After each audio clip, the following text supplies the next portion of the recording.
CJ. Yes, sir. I just came back from your presentation, genuinely inspired. You had such good insights. Before we get into it, do you want to just kind of introduce yourself, talk a little bit about who you are, what you do?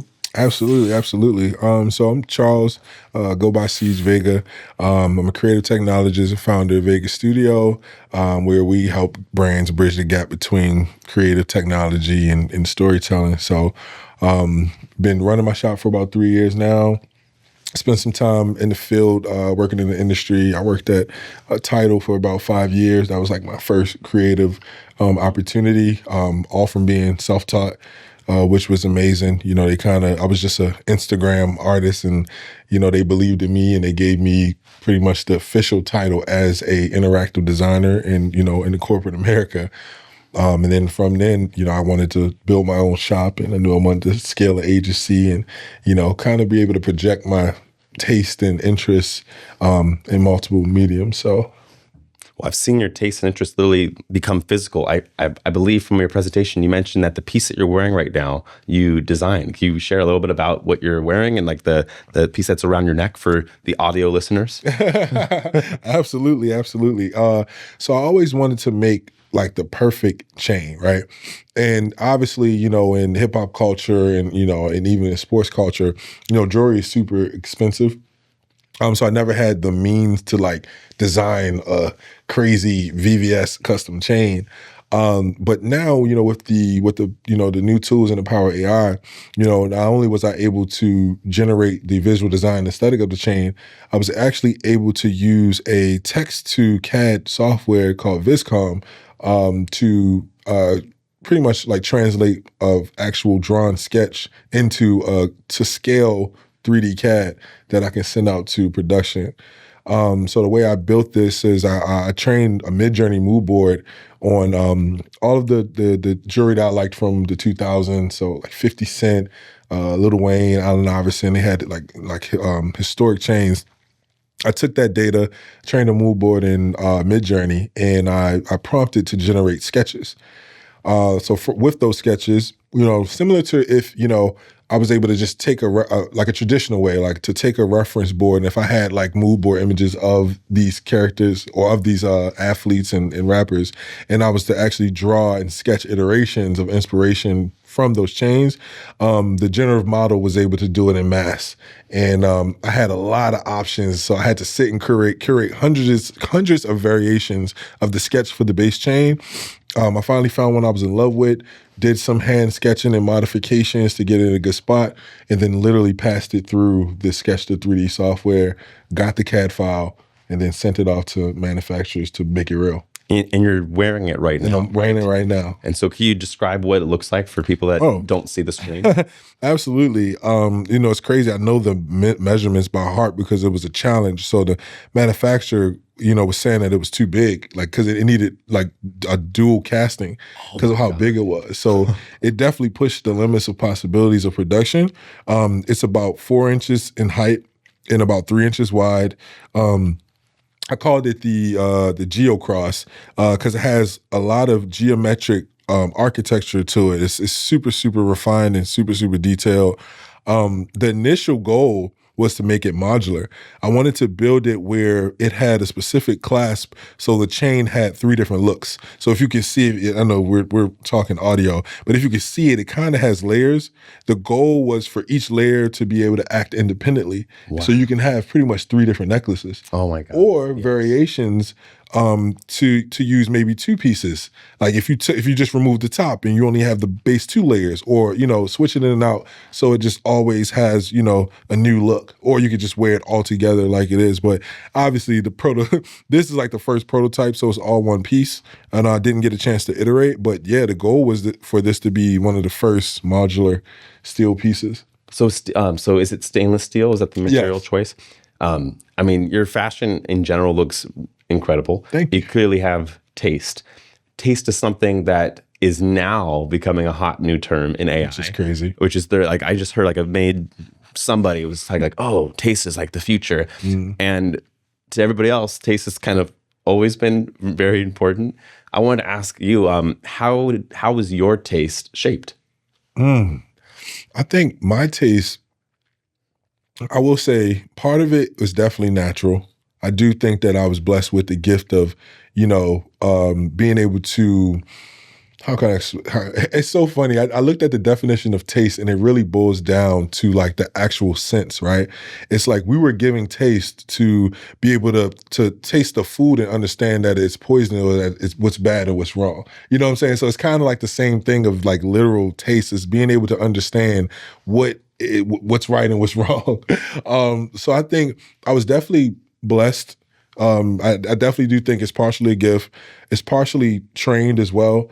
Understanding what already worked in history and then understanding that, if it worked in history, then obviously it has the foundation to have taste in the future.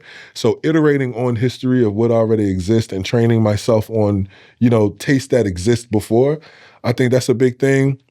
I definitely curated my visual input. So the way I kind of like study resources and reference points, I curated from like a nucleus. Like it started with Tumblr. I'm not gonna lie, I give Tumblr a lot of credit for my taste level. Being a kid from Baltimore, not being able to travel, not seeing out of the realms. Like I think you might be too. I'm part of the generation who had no reference point. Like the way we dress, the way we talk, the way we operate.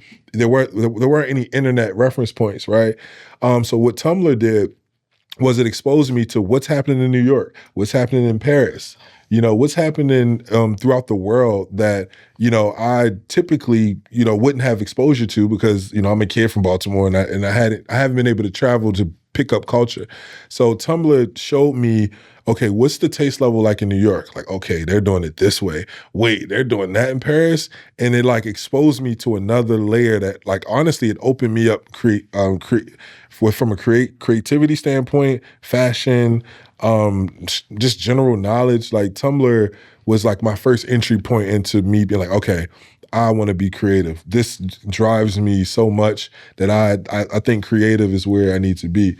So just to just to pull it in to answer your question, I do think it's partially natural. I also think that once I was aware of what taste was, I started to build a system around maintaining it and developing taste through, research and learning. But yeah, I think that's kind of how I compile and then build taste and quantify taste. Thanks. I think it's going to help some folks out there who just like don't know where to start. I mean, I noticed that in your presentation that you did today with Artists in the Machine, you talked about how you made your stuff relatable to folks in sports. You wrote a book about it. Yeah. Can you tell us a little bit about your book and how that was a useful tool for communicating? Absolutely, absolutely. So the book idea originated from comment culture, right? So literally comments on Instagram. And one of my favorite comments is, someone's, if it's like a super confusing post about politics or anything, they say, explain this to me. And people comment, explain this to me in NBA terms, right? Meaning break this down in simple terms of how I would relate this to basketball. And over time, I saw that as like a very genius kind of nuance. Even though it's just a casual comment, it actually means something, right?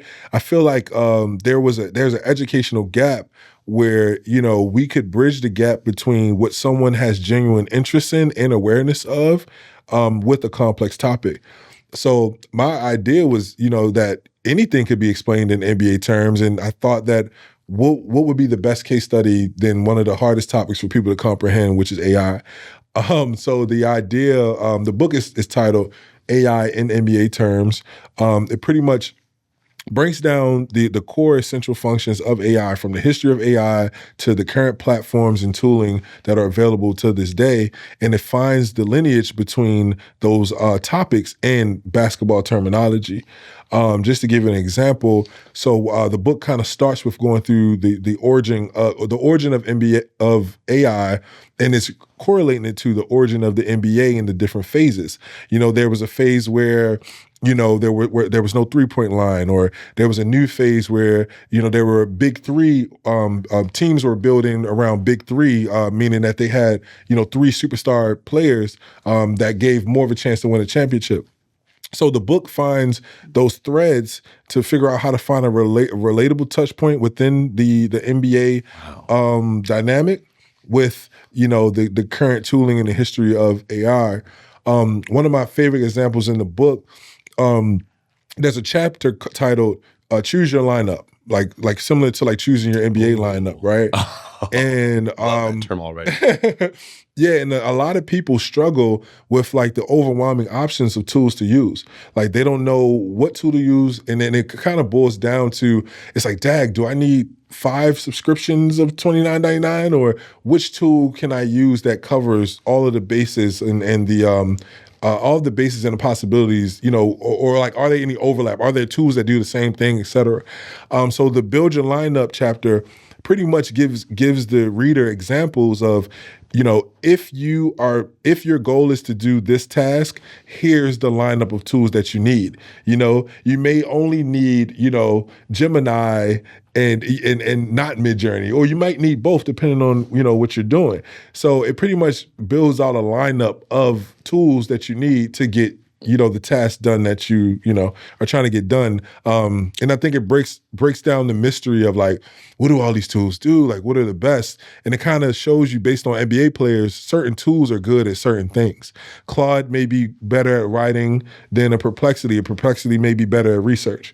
And it finds the lining of how does that relate to an NBA player that may be better at shooting versus rebounding. So yeah, that's how the book is structured. That's super helpful, because then people can that already know basketball, already have that familiar language, can read your book and then have that context of like a totally different area without having to know much about the AI space. So you're like making it accessible. Why do that? Why should we care about making stuff accessible? Because that's the only way that we'll progress in the future. Like, we have to adopt, and that's the biggest challenge. There's such a gap from a consumer side standpoint with the uses of these tools. Like it's still a learning gap that's there, and a lot of the learning gap is just due to fear. People assume that they can't pick these tools up off of just. And they're still kind of like falling under the lines of being fearful of After Effects, or you know what I mean? So now, even though AI is more consumer friendly and is meant to be adaptable, it's still technology, and people have a natural knack of believing this isn't for me. Wow. So I think in order to find that through line or that thread of relatability, of that common space, it removes the fear and allows them to understand that it's just, I'm just not interested. We need to find the lines of interest that make people motivated to actually sit down and learn to retain this information, because I think it's just immediately being rejected, and that's in addition to the stigma around energy. And you know what I mean? It's tough. Like, I feel, and it's crazy. I feel like it's like a 60-40. I think 60% of people are like no to AI, right, which is scary. Given how powerful this is, given how much we're going to rely on this in the next 10 years, we can't afford to have 60% of people disagree with it. So I think it's a knowledge gap. It's definitely, a lot of fear that's creating that gap. And I don't know. I do think that there will be a correction. I think there'll be, some type of like ethical arrangement or counsel that allows us to move ethically, and So let's say you're a student right now, and you're junior and senior year. You're graduating. You have creative skills, but the whole world has just changed. How do you alleviate their fear?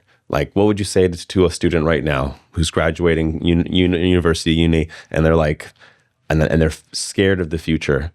It's crazy. I think those kids are probably the most daring and open, because I feel like when I was a kid, like it's so funny, like looking back, when I was a kid, like I kind of didn't care what the adults said. Like I kind of had like this like youthful, blissful narcissism that allowed me to think that anything was possible. So given that they have that bliss, I think that expressing to them what's happening and the paradigm shift that's actually happening, I think they're more open to the fact that they're like, oh, wait, I have the access to this tool. Wait, I can do, and they have also the one thing that we have, at this age is we have a lot of like, what is it called? Jadedness. We have a lot of data. We got a lot of data, right? So that kind of makes us a little bit more passive in the way that we approach things, because we know too much. So being a blissful 16-year-old, they're kind of natively being exposed to these tools. So to be honest, those kids aren't my concern. I feel like they're the ones that are, wait, I could build a website and with voice.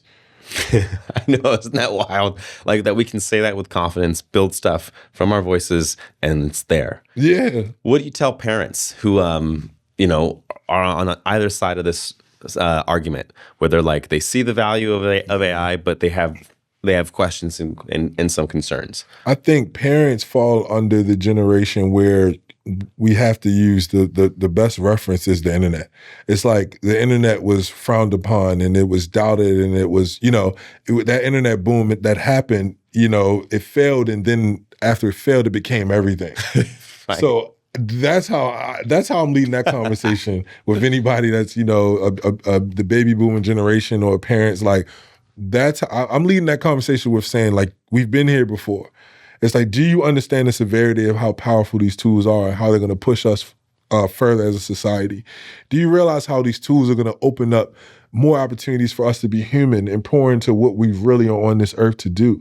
I think, obviously, like, I know you're a workaholic just like me, but I do see a future where, we're able to be relieved and we're able to pour into what we love, what we're passionate about, and who we are, and to be better people while AI handles those, the grit. Yes. Like I believe that. And I think that would be my testament to push forward. Like it even for me for me today in my workflow, being able to not to plug specific platforms, but to work with like a Claude agent, or to work with like these agentic workflows, and to literally press a button and to collaborate.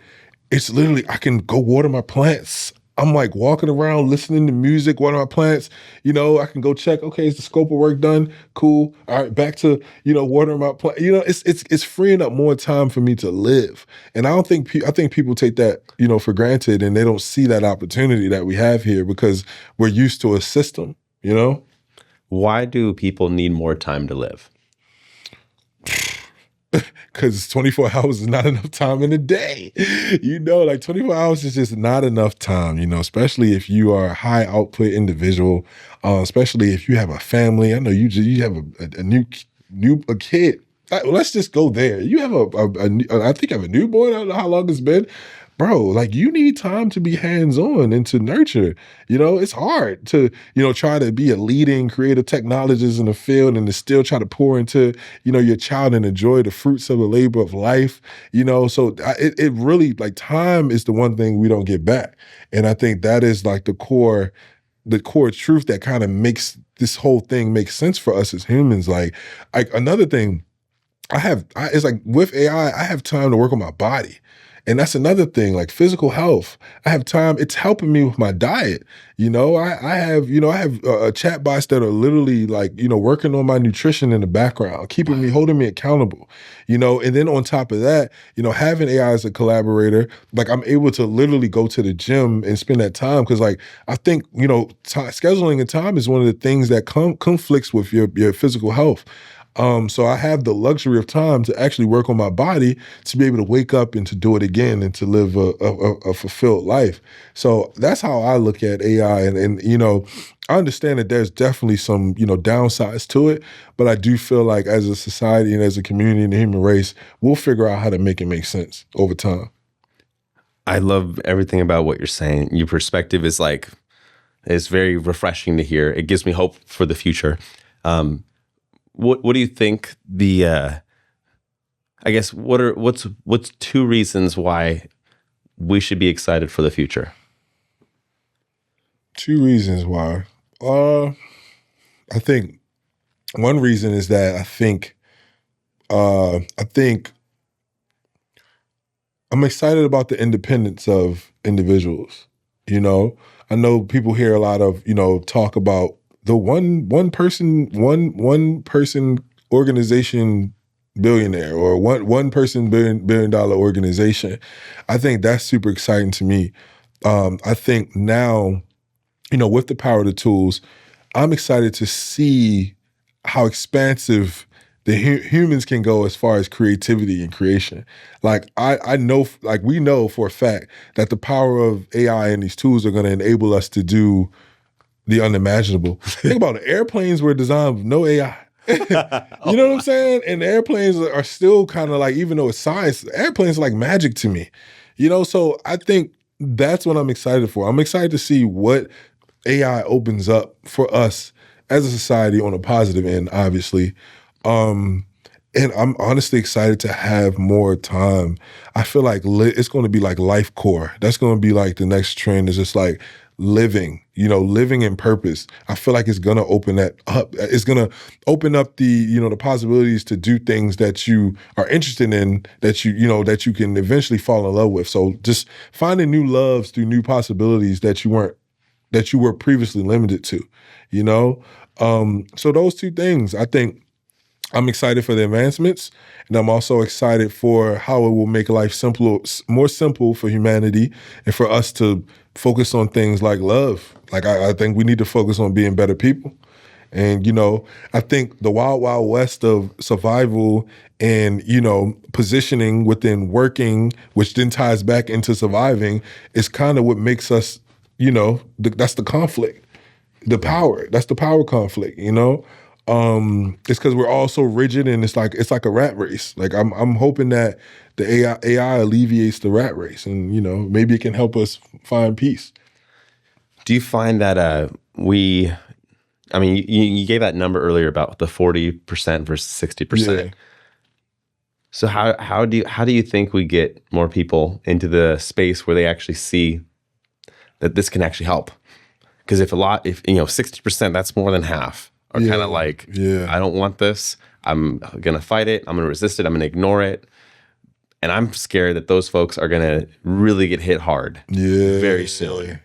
And so I'm trying to think, have you thought of any strategies? I mean, I know, I guess your book is one of them, but have you thought of other strategies of how do we reach folks that, you know, they don't realize that this is the internet again? Yeah. One of the things I did realize is that it takes one aha for that person. So a lot of the people who are anti, they're completely ignoring it. It's people who don't touch it. Like, it's people who literally are like, no, right?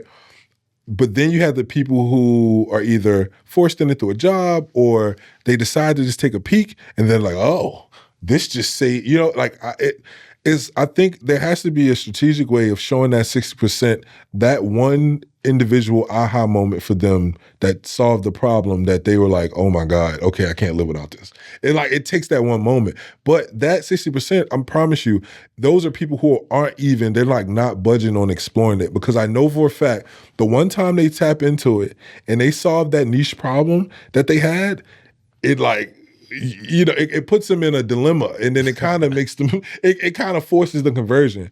But no, I have the same fear as you, bro. It's like, they don't even realize that they don't have a choice.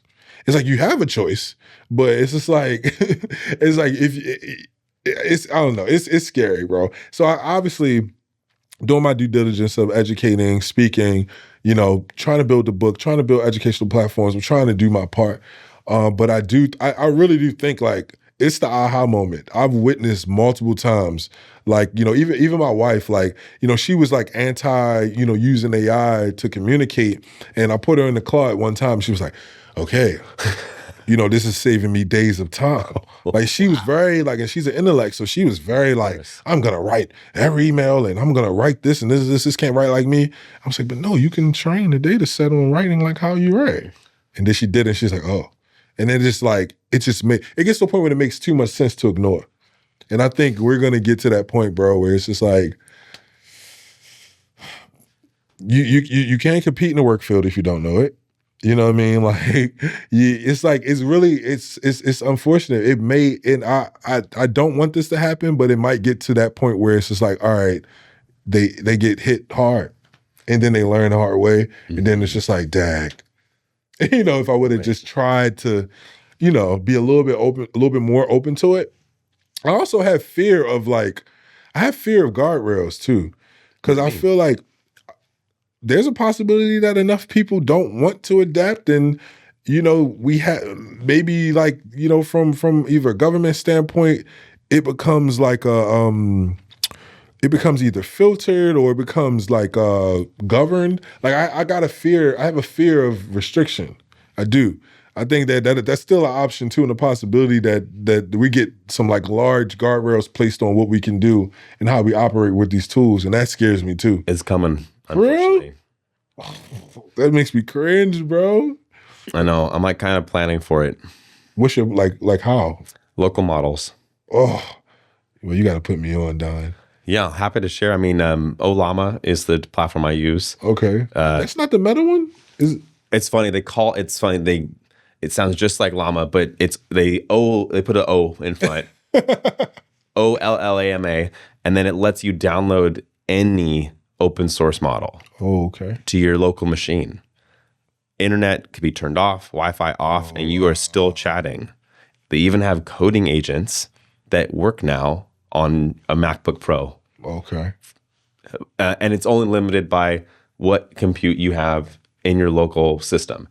But you could daisy chain all your old computers together, have them all rely on each other for tech and for compute, and kind of build your own servers. That is a whole option.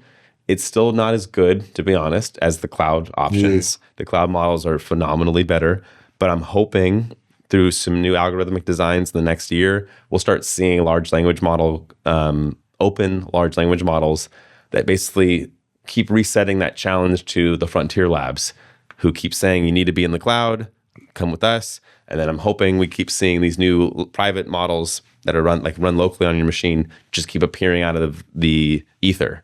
It's kind of like, I feel like it's a needed balance. Yeah, for sure. You have powerhouse frontier labs that could do anything, but you give up a lot of privacy. And then you have these smaller scale open source models that run locally. They're fully private. They're on your hardware unless your computer gets stolen or hacked.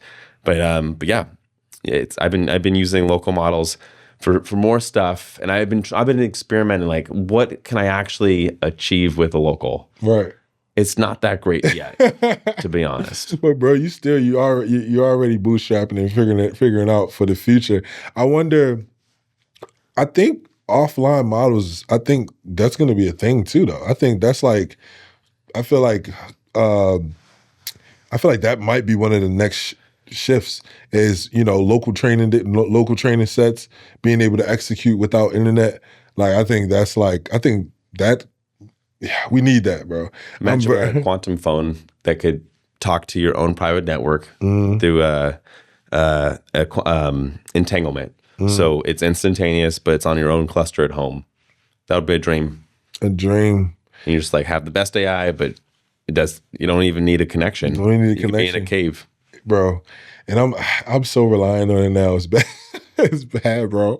I'm so reliant on just the tools. So talk to me about that. How comfortable are you offloading cognition? Ooh, I'm a risk taker, bro. I'm super. Yeah, I'm like my mom on one end won't even use Cash App, and then me, I'm just like, whatever, bro. If it's my time to get scammed or is it my time to get hacked, it's my time. I'm like, it's my time, bro. I don't have time to be overthinking. But no, like, bro, like from the moment I wake up, I'm talking to my health GPT, and it's keeping me so aligned with routine and ritual that, obviously if chat shuts down, like I can manually operate, for my nutrition, but it's not going to be fun. It's going to take me out of a system that I'm like used to running. And I honestly, I learned this from you. I'm kind of getting lazy with typing. Like I use whisper flow, to have to actually type. Like I get kind of annoyed, and that's like not a good thing because it's like I want to still be able to, go analog, and you should be able to type. But bro, I speak voice into almost everything I do, and so the moment I'm trying to think, I think it was a moment either whisper flow wasn't working for me or something happened where I had to actually type something out fully, and I was just so irritated, and I was like, that's scary. Like if this all goes away, I can't be irritated by the small, minute tasks that, used to be standard. Yeah. So that's what I mean, bro. Like I'm like this new workflow, I can't even imagine life without being able to speak through Whisper Flow, build prompts using AI. You know, like I know because I pretty much learned all that from you. But yeah. I've been adding friction back into my life though. Just to do it. I saw you do like I think it was last year, you was just like, let me go back and start 3D modeling again and doing AR the hard way. just to do it, just to feel something. Just to feel like some resistance, like some friction of like, I'm doing something. Because I felt like, I'm like, oh man, it's so fast. Even this week, I hooked up Claude with Blender, and the thing for the first time, and I don't use Blender, so I don't know how to navigate it even. And within an hour, I got so much stuff built in Blender. Really? Like usable for production. I saw a thread. I didn't get a chance, bro. I wanted to look at your thread. I saw you post a thread about it. Dude, it was for a project that I can't share yet, but it was a Netflix related thing. Okay. And that was I didn't share the result, but I basically did previs for a sequence that we're gonna do for a show. Okay. And like I made the whole thing so quickly. It like in 11 seconds, it said I've animated 55 objects and I'm reviewing them right now before I push out the renders. And I thought I had a giant prompt. I thought this was gonna be a while, so I was gonna send it to go walk and like get coffee and like take a little break. I hit send and I was just like still sitting there for a moment, and I was starting to get up, and then it says it was complete, and I'm like, no way. I look into it. I had to export all of its renders to my downloads folder so I could see all the renders right there. It had pushed out renders, all video clips. It had animated cameras, geometry, lights, texture. I asked, I didn't touch Blender with my fingers. Wow, bro. I just had my voice connected to my laptop, talking to Claude talking with the MCP server to Blender. And because it's a formal partnership between them, I don't know what Blender gave access-wise to Claude, but it feels like everything. It knows everything. And if you can communicate the vision, that's the only limit now. And it's like real geometry. Like we're going to use it for previs to help their director for the series plan out shots. Yeah. All they had was some very rough sketches of concept art for a location. Yeah. And I fed that in and said, I need a previs of this so I can walk around it in VR for our director when they come in next week. And it was an hour. It's an hour's worth of work and it's done. And our director's going to come in. I'm going to put them in my Apple Vision Pro and we're going to walk them through their sketch that is now prevised. And we'll get their notes and be like, oh, well, I don't think the building should go here. I'm thinking it needs to be a little bit taller. Maybe push it, maybe past that direction. We can get this like really, that is like, previs at DreamWorks takes so long. And it takes so many people normally. Now it can just be me in an hour for a whole sequence. That is so... I don't know. I don't mean to be negative here, but I'm like conflicted because I'm like, this is so great for me as an individual. Right. It's not great if you were a specialist right now in previs. Yes. And that's all you know how to do. Yes. If that's all you had to do, this is the end times. But if this was just one piece of a thing that was in your way, like in this case, it's like planning out a sequence, now we can actually push through our production much faster, getting sign off from the leadership at the right time. And then we get to work on the fun stuff. We get to work on a lot more of the fun art. We get to collaborate with the humans more, bring them into the office. It's all real time. So like we are removing all these handoffs that we used to have to wait and dependencies that we used to have to wait for. And then we're able to kind of just stay closer to being in flow, which is great. So I'm conflicted though. Of course, and I think that's going to be the constant battle. And I'm curious. So is this like is it a because I haven't explored the MCP yet in Claude. Is it just like a extension or one of the plugin or the connectors? It's a connector in Claude. Oh, it's a connector. And it's a formal partnership. Like Blender Foundation, Anthropic did a blog post. Anthropic's pledging a certain amount of money to Blender for years, and they like the Blender community was actually a little scared that Anthropic was like this. They called it blood money because they put a lot of, I think it was $250,000 that Anthropic was going to pledge every year, and then it was such pushback from the Blender community that Blender Foundation went back and said, "All right, we're only going to do it for this year. We're only going to take that money for this year, but it's not an ongoing thing. They don't own us." Right. But yeah, it was just so fast, and I started off giving it small tasks. Yeah. And it handled that. Then I gave it a little harder task. It handled that. Then I gave it what I thought was going to be a super hard task, and it was 11 seconds. And it made me like reconsider a lot. I'm like, wow, that would take me 55 minutes working my fastest in my other 3 software. And I have, we have a lot of 3D experience. Like, I would have been fast at my job, and it would take me 55 minutes. Right. That was 11 seconds. Bro, genuinely 11 seconds. And I'm sitting there like, wow, I need to rethink my whole everything. Bro. And it's funny for me, I fall on the side of like 3D modeling is kind of like one of my weak points. Like, I'm familiar with it and I can get in and if I have to, but this bridges the gap for me. Like now, but it's like I could definitely express a vision. I can express a vision, and I know the nuances of what's required to get it done. So that becomes my superpower when it comes to communicating with the MCP. You're gonna build such crazy things. You can give it geometry, bro. You can literally say, "I have a piece of geometry that's textured. Can you integrate this into the scene and make a cloner for it and make a procedural network so that I have sliders to control the density?" You can just say that, and then wait 30, 40 seconds, and then you see a little interface of pop up in Blender, and you're playing with sliders. I wonder if you think it could add bones to characters and animate bones, and can it get that deep? It has full operating control. There's not a single button it can't touch in Blender. So obviously, yeah. That was the one thing that I like making bones and avatars to be able to make bodies move. Obviously, there's like Mixamo, and there's so many ways around that now.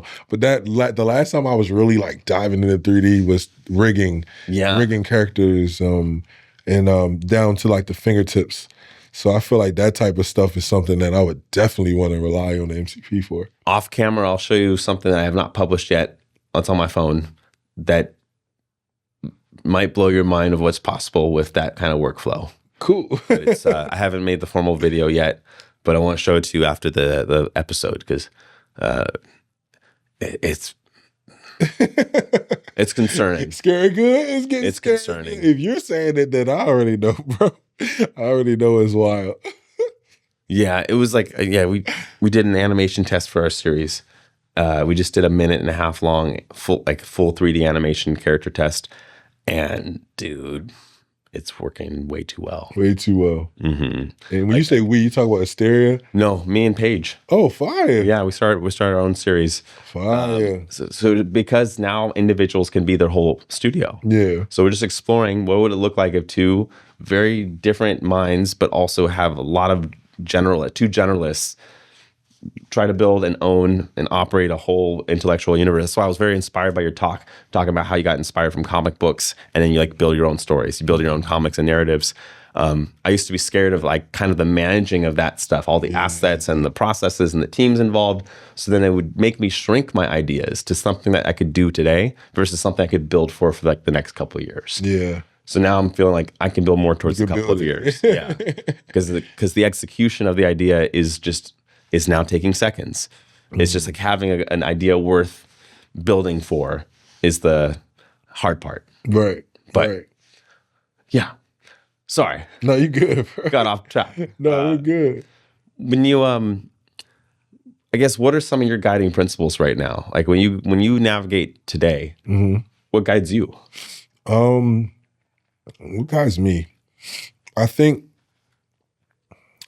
my gut is like my one guiding principle is so challenging because, I do think one of the biggest things that I'm aware of is that, I feel like we're all still figuring it out. There's levels of figuring it out, but I feel like we're all still figuring it out. And definitely, with the space that you and I are in, it's forever changing at a rapid pace, extremely rapid pace.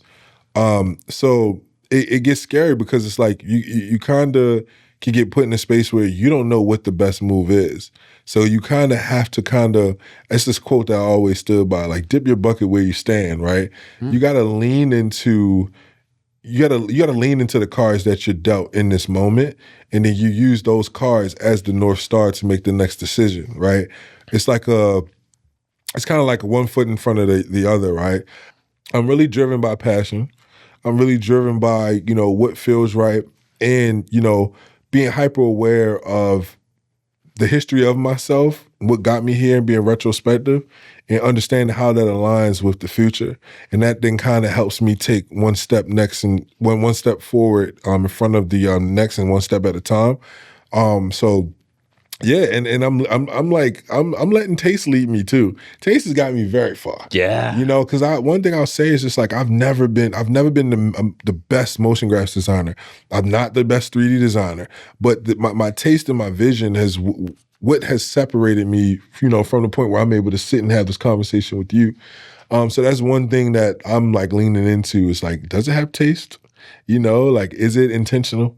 So it's taste, intention, my gut, and, the retrospect of myself. Like, that's kind of was guiding, So that's the best way I can answer that. That's just like, I'm kind of just winging it, bro. I say all to say, I'm just winging it, bro. Intentionally winging it, Dude, it's brilliant. Charles, thank you so much for your time and your energy. It was so wonderful having you here with Artists in the Machine. Where should people follow your work? Personal Instagram is Ceej.Vega, Ceej.Vega, Vega. My business page is vega.us, vega.us. I haven't started my Substack up. I need to get that going. But yeah, I think those are like my two primary platforms right now. Amazing. Thank you so much. It's been a pleasure. Thank you, bro. It's an honor.